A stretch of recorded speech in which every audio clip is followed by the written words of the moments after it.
On the first day of Donald Trump's second term, he mandated that all federal architecture be neoclassical to beautify public spaces and ennoble the United States. On March 27th, he signed an executive order titled Restoring Truth and Sanity to American History that promised censorship of any critical narratives regarding the United States and federal institutions. The order focuses on an exhibition at the Smithsonian American Art Museum that presented the relationship between sculpture and the creation of race in America, and went on to promise the reinstallation of all removed Confederate monuments. Both presidential actions affirmed the role of architecture and art in shaping national narrative. Trump is invoking contemporary examples of a topic I've been researching for a year now: how architecture and art visually construct race in America. By specifically focusing on neoclassical and Egyptian revival styles, a history of the architecting of American whiteness emerges. Before addressing architecture, let's establish what whiteness is. Whiteness is a value system. Europeans created whiteness and racial hierarchy to justify an economic reliance on the enslavement of African people in colonial America. When creating a supremacy, one must assign values to groups, and some must hold higher value than others to make a hierarchy. Racial hierarchy relies on value, since race is a visual invention. Race, a concept without any contemporary scientific proof, is based solely on aesthetics. Naturally, architecture and art play a vital role in such a system. The creation of race was a collaborative effort between the emergent fields of European science and philosophy in the 18th and 19th centuries. In philosophy, aesthetics was the study of beauty, which required a way to identify and define beauty. Since European historians had already exalted the classics and claimed a direct lineage between the Western and classical worlds, philosophers defined beauty using the sculptural and architectural tradition that emerged from ancient Greece and Rome. This might seem unrelated to whiteness, but the connection becomes quite clear when you encounter this scientific drawing. This is an example of physiognomy, a field that claims a relationship between facial structure and psychological quality. Scientists measured the symmetry and proportions of subjects to render race scientific, and, as seen in this illustration, used classical art as a reference point, further conflating European whiteness with the classics. Simultaneously, the field of art history was emerging in Germany. Johann Winckelmann, considered the father of art history, stated that the whiter the body, the more beautiful it is.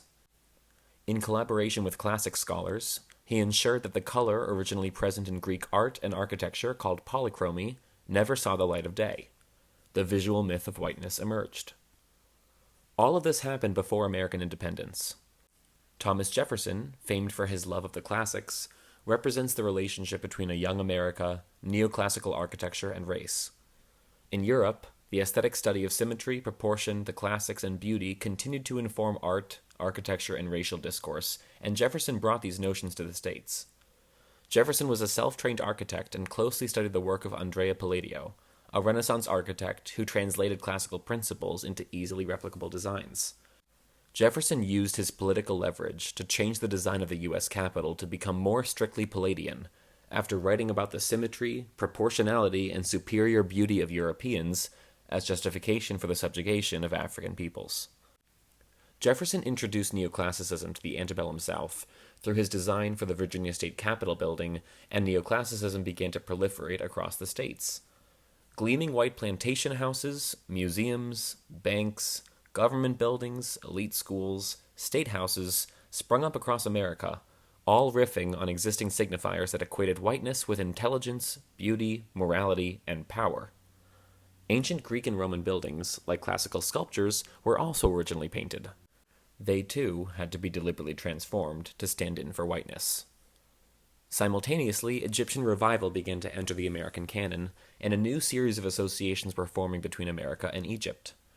Anxieties around architecting and national identity resulted in the attempt to lay architectural claim to Greece, Rome, and Egypt simultaneously.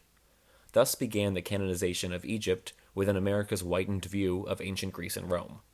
These efforts to make Egypt a white nation, or an ancient origin for America, quelled racial anxieties about recognizing the foundational history of a North African nation. 18th and 19th century American debates on race often centered Egypt. Some ethnographers assumed that laborers in Egypt were black, and pharaohs were white Europeans. Others believed that indigenous Americans originated from Egypt. Many drew comparisons between the Nile and the Mississippi, and named cities after locations in Egypt. The plans for the U.S. Capitol building contain multiple altered Egyptian columns. In ancient Egypt, many columns were sculpted to represent papyrus plants. Henry Latrobe designed similar columns for the Capitol, but the plants in his designs are corn and tobacco. Corn, selected for its indigeneity to America, recalled the growing association between the natural qualities of Egypt and America. The corn cob column stands today in the north wing. Tobacco, the first crop tilled by enslaved people in American colonies, references the pro-slavery argument that Egyptian laborers were black and pharaohs were white. In 30 BC, Emperor Augustus looted obelisks from Egypt and erected them in the Roman Empire. Obelisks proliferated across Europe as symbols of imperial power and nationalism for centuries. This practice crossed the Atlantic in 1792.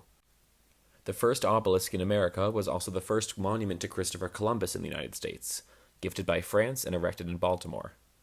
This monument echoes both the Roman imperial obelisk and the nationalist copies that followed, visually asserting America as a direct product of Columbus's imperial conquest, which was the birth of whiteness on U.S. soil. The Washington Monument is a copy of an Egyptian obelisk, yet stands as an ultimate representation of America, and the Columbus obelisk provided both colonial and imperial precedent for this design. After the completion of the Washington Monument in 1884, the government erected the first border wall, which consisted of over 250 obelisks between the United States and Mexico, cementing Egyptian revival as a form of architecturally realizing whiteness.